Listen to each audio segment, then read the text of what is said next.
बिस्मिल्लाहिर्रहमानिर्रहीम।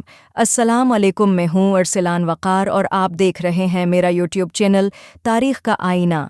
आज से हम एक मुकम्मल तारीख़ी डॉक्यूमेंट्री सीरीज़ का आगाज़ कर रहे हैं जो बरसगीर की तारीख़ की सबसे अजीम और फ़ैसला कुन शख्सियत की ज़िंदगी पर मबनी है। ये कहानी है कायद-ए-आज़म मोहम्मद अली जनाह की, उस इंसान की जिसने बग़ैर किसी फ़ौज के, बग़ैर किसी ताकत के मज़ाहिरे के, सिर्फ़ कानून, उसूल और किरदार की क़ुव्वत से एक नई रियासत की बुनियाद रख दी। तारीख़ के सफ़हात में कुछ नाम ऐसे होते हैं जो महज़ नाम नहीं होते, बल्कि वो एक पूरे अहद, एक मुकम्मल फ़िक्र और एक ख़ामोश इन्क़िलाब की अलामत बन जाते हैं। ऐसा ही एक नाम कायद-ए-आज़म मोहम्मद अली जनाह का है, जिसका ज़िक्र आज भी एहतराम, वक़ार और फ़ख्र के साथ किया जाता है। वो न तलवार के ज़ोर पर उठे, न किसी लश्कर के बल पर आगे बढ़े, मगर अपने मजबूत किरदार, उसूल पसंदी और गैर मुतज़लज़ल इज़्म के ज़रिए उन्होंने बरसगीर की तारीख़ का रख हमेशा के लिए बदल दिया। ये दास्तान सिर्फ़ एक फ़र्द की नहीं, बल्कि एक पूरी कौम के शऊर की कहानी है।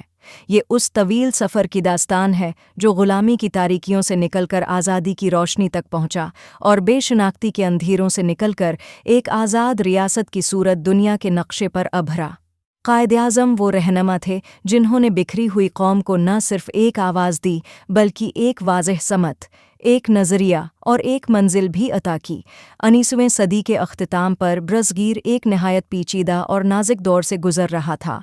अंग्रेज़ साम्राज्य अपनी ताकत के उरूज पर था, हिंदू अक्सरियत मुस्तक़बल के सियासी ख़वाब देख रही थी, जबकि मुसलमान अपने शानदार माज़ी और बेबस हाल के दरमियान मुअल्लक़ थे। ऐसे हालात में मुसलमानों के पास न कोई मुत्तहद क़ियादत मौजूद थी, न कोई मजबूत सियासी आवाज़ और न ही कोई ऐसा रहनुमा जो उनके इज्तिमाई मफ़ाद को आलमी सतह पर मुअस्सिर अंदाज में पेश कर सके। यही वो खला था जिसे कुदरत ने मोहम्मद अली जनाह की सूरत में पुर किया। कायद-ए-आज़म न जज्बाती ख़तीब थे और न ही अवामी नारेबाजी के कायल। वो दलील की ज़बान बोलते थे, आईन और कानून को अपना सबसे मजबूत हथियार समझते थे और उसूलों पर कभी समझौता नहीं करते थे। उनकी सियासत वक्ती फ़ायदे या वक्ती मकबूलियत के लिए नहीं थी, बल्कि आने वाली नस्लों के मुस्तक़बल को महफूज बनाने के लिए थी। वो बखूबी जानते थे कि कौमें जज्बात से नहीं, बल्कि उसूलों, नज़्म व ज़ब्त और किरदार से बनती हैं। ये हकीकत बहुत कम लोगों को मालूम है कि कायद-ए-आज़म इब्तदा में हिंदू मुस्लिम इत्तेहाद के सबसे बड़े दाई थे। उन्होंने हमेशा बरसगीर के तमाम मज़ाहिब के दरमियान हम आहंगी और ताउन की बात की। उनकी उन्हीं कोशिशों के एतराफ़ में उन्हें ambassador of Hindu Muslim unity का खिताब भी दिया गया, मगर वक्त के साथ कांग्रेस की तंग नज़री, एक्सरीती सियासत और मुसलमानों के हुकूक को मुसलसल नज़र अंदाज किए जाने के रवैये ने कायद-ए-आज़म को ये एहसास दिलाया कि मुसलमानों का सियासी, मजहबी और तहज़ीबी तशख़्ख़ुस एक अलग रास्ते का तकाज़ा करता है। कायद-ए-आज़म ने जो रास्ता अख्तियार किया वो हरगिज़ आसान नहीं था। इस रास्ते में उन्हें शदीद तन्हाई का सामना करना पड़ा, उनकी किरदार कशी की गई, उन पर तरह तरह के इल्ज़ामात लगाए गए और उन्हें ज़द्दी और नाकाबिले मफ़ाहमत रहनुमा करार दिया गया। मगर तारीख़ ने यह साबित कर दिया कि जिसे ज़द्द कहा जा रहा था वो दरअसल उसूल पसंदी थी, और जिसे हठ धर्मी कहा जा रहा था वो दरअसल कौम की बक़ा और वजूद की जदोजहद थी। ये डॉक्यूमेंट्री सीरीज़ कायद-ए-आज़म की ज़िंदगी के उन तमाम पहलुओं को सामने लाएगी जो अक्सर किताबों में चंद सादा जमलों तक महदूद रह जाते हैं।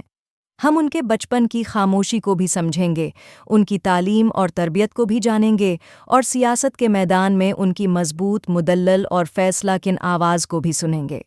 हम देखेंगे कि किस तरह एक कमज़ोर सेहत रखने वाला इंसान अपने फौलादी इज़्म के साथ दुनिया की सबसे बड़ी नवाबादियाती ताकत के सामने डट कर खड़ा हो गया। कायद-ए-आज़म का तसव्वुर पाकिस्तान कोई जज्बाती नारा नहीं था, बल्कि एक मुकम्मल आइनी, सियासी और समाजी वजन था। वो ऐसा पाकिस्तान चाहते थे जहां कानून सबसे बाला हो, जहां इक़लियतें महफूज हों, जहां इंसाफ रियासत की बुनियाद हो और जहां मज़हब हर फ़र्द का ज़ाती मामला समझा जाए। उनके नज़दीक पाकिस्तान एक जदीद मगर उसूली रियासत होनी चाहिए थी।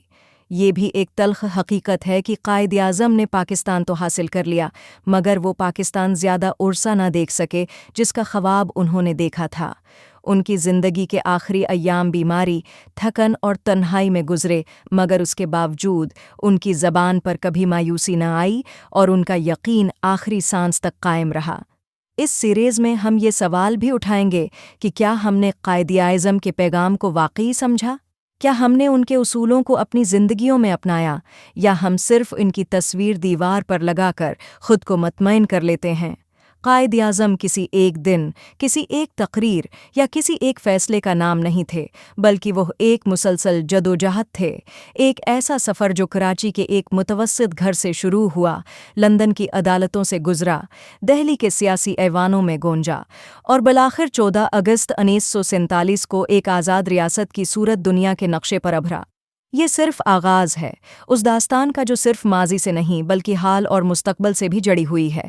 آنے والی اقساط میں ہم قائد-اعظم کی زندگی کو مرحلہ وار سمجھیں گے، ان کے فیصلوں کے پس منظر کو جانیں گے، ان کی خاموشیوں کے معنی تلاش کریں گے اور ان کے خوابوں کو آج کے پاکستان کے آئینے میں رکھ کر دیکھیں گے، کیونکہ قومیں صرف آزادی سے نہیں بنتے، قومیں فکر، قربانی اور کردار سے بنتی ہیں، اور قائد-اعظم محمد علی جناح ان تینوں کا روشن اور لازوال استعارہ تھے۔